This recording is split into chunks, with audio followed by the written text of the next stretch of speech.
they didn't touch upon the Iran negotiations in the discussion. So I wanted to ask you if you thought the Americans held captive in Iran right now should be released. Are you? It's a good question. Who are right?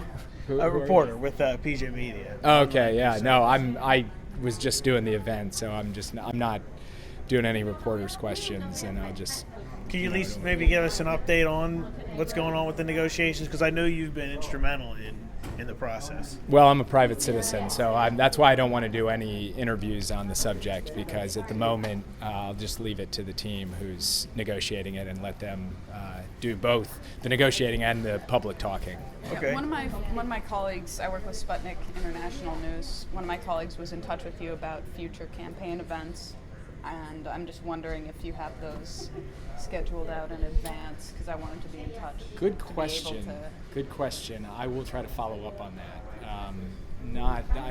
They release the schedule sort of on their own logic, so I'm not really involved with that. I don't know exactly what their plans are, but we'll try to let you know. So if he keeps sort of knocking at your door? Have him keep knocking. Okay. Thank you, guys. There's one you might be able to answer, though, about how Hillary Clinton can differentiate herself from Bernie Sanders, who's gaining You are in the good. polls. I honestly, I give you lots of credit like for persistence, and I'm all for that. But I honestly came to do the panel and not to do any interviews, so I'll just leave it at that. But thank you. And part of the negotiations with Iran, are you going to ensure that the U.S.